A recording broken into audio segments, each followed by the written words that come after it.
Assalamualaikum warahmatullahi wabarakatuh, Bapak Ibu peserta pelatihan yang saya cintai. Kali ini jumpa dengan saya, Dr. Susi Setiawati PMPD, Widya Iswara Ahli Utama BPSDM Provinsi DKI Jakarta. Kali ini kita akan mempelajari jenis-jenis kepribadian atau mengenal potensi diri. Bapak Ibu yang saya hormati, kompetensi dasar yang akan kita capai adalah para peserta mampu memahami tipe-tipe kepribadian manusia atau jenisnya, dan yang kedua mampu memahami pengembangan potensi diri.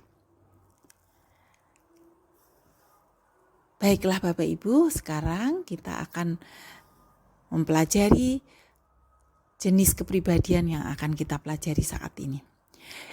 Jenis kepribadian yang akan kita pelajari bermula dari tes kepribadian yang dikembangkan oleh seseorang yang bernama William Moulton Marston. Biasanya kepribadian ini kita sebut dengan tes kepribadian DISC, D-I-S-C. Ini sering dilakukan dalam perusahaan untuk mengetahui bagaimana kepribadian dari calon pegawainya. Apa itu DISC? DISC merupakan tes kepribadian yang terbagi menjadi 4 kepribadian, yaitu dominance, influence, steadiness, dan conscientiousness.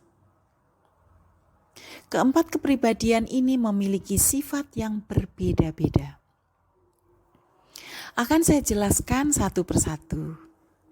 Tipe dominance atau kita singkat dengan D, yaitu tipe cenderung memiliki percaya diri tinggi, menuntut segala sesuatu cepat, sangat suka memegang kendali akan keputusan, tegas, ingin selalu menang, berbicara apa adanya dan langsung apabila tidak puas akan sesuatu, maka ia akan pergi atau mengambil alih. Tipe influence atau I, tipe ini sangat baik dalam menggunakan intonasi dan bahasa tubuh saat berkomunikasi. Antusias dan kreativitas memunculkan berbagai ide. Suka menjadi pusat perhatian dan sanjungan. Kenal dengan banyak orang, optimis serta moody. Selanjutnya tipe steady atau S. Tipe S tidak menyukai konflik. Dia akan dengan mudah menyetujui apa yang Anda katakan. Tidak begitu suka menjadi pusat perhatian, menjadi pendengar yang baik, dan cenderung membantu Anda memudahkan proses pelayanan, agak sulit dalam mengambil keputusan. Selanjutnya tipe compliance atau C. Tipe ini menuntut kesempurnaan dan akurasi yang amat sangat. Handal dalam mencari korelasi sebab akibat, logis, berbicara menggunakan data akurat, dan tidak begitu menyukai keramaian. Selanjutnya Bapak Ibu sekalian, kita bagaimana menyikapinya? Menyikapi tipe dominance. Lakukan komunikasi to the point, tidak berbelit-belit. Fokus pada urusan bisnis, hindari pertanyaan tentang urusan personal, dan memberikan win-win solution. Hindari membuat mereka pada posisi kalah atau salah. Biarkan mereka yang membuat keputusan, Anda cukup memberikan alternatif solusi. Bagaimana menyikapi tipe influencer?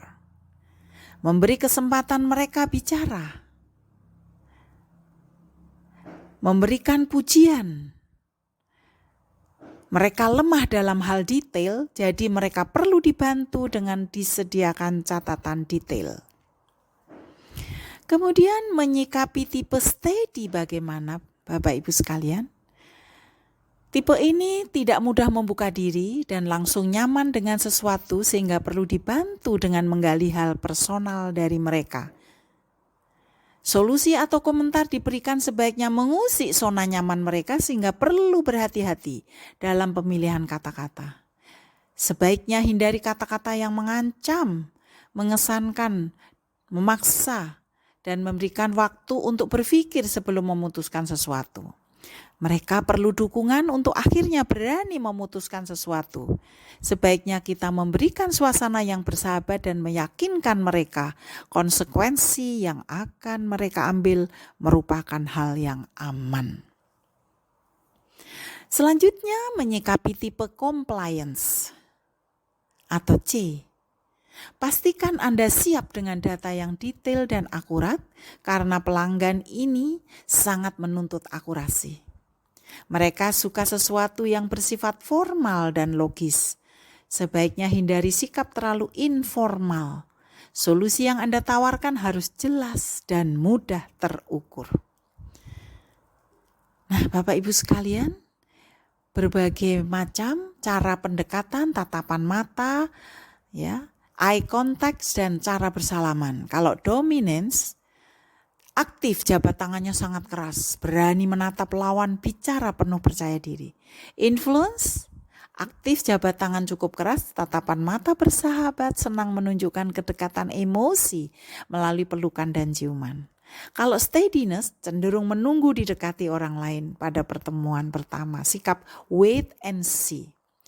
Compliance terkesan pasif, berhati-hati pada pertemuan pertama, waspada dan menyelidiki, berusaha menutupi ekspresi, dan jabat tangannya cenderung lemah dan menghindari tatapan muka. Nah, Bapak Ibu, kemudian selanjutnya kita masuk pada pokok bahasan berikutnya, yaitu mengenali potensi diri. Bagaimana, sudah siap? Mari kita membaca pengertian. Apa itu pengertiannya potensi diri? Adalah kekuatan, kecakapan, kelebihan seseorang. Potensi diri memiliki bermacam-macam. Yang pertama, potensi berpikir. Setiap manusia memiliki potensi untuk mempelajari informasi baru. Manusia bisa menghubungkan berbagai informasi dan menghasilkan pemikiran baru. Yang kedua adalah potensi emosi. Setiap manusia memiliki potensi cita rasa sehingga dapat memahami orang lain. Yang ketiga, potensi fisik yang dapat diberdayakan sesuai dengan fungsinya untuk pemenuhan kebutuhan hidup. Yang keempat, potensi sosial emosional yang antara lain berfungsi untuk mengendalikan marah, bertanggung jawab, motivasi, dan kesadaran diri. Yang kelima, potensi mental intelektual, yaitu kecerdasan untuk merencanakan sesuatu, menghitung, dan menganalisis. Yang keenam, potensi mental spiritual, kecerdasan yang berhubungan dengan keimanan dan akhlak. Ketujuh, potensi daya juang, potensi yang berhubungan dengan keuletan, ketangguhan, dan daya juang tinggi. Melalui potensi ini seseorang mampu mengubah rintangan dan tantangan menjadi peluang.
Bapak Ibu sekalian, tiba saatnya kita penutup.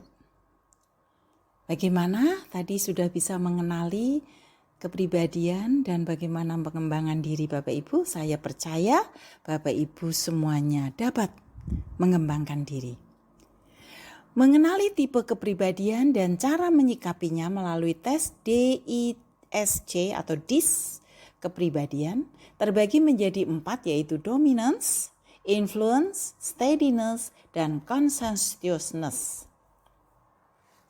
Keempat kepribadian ini memiliki sifat yang berbeda-beda. Kemudian untuk mengenali potensi diri itu sangat penting bagi seseorang dalam mengembangkan diri. Potensi diri berperan besar dalam menentukan kesuksesan hidup apabila kita mampu mengembangkannya. Terima kasih dan salam sukses pengembangan diri. Mohon maaf apabila terdapat banyak kekurangan.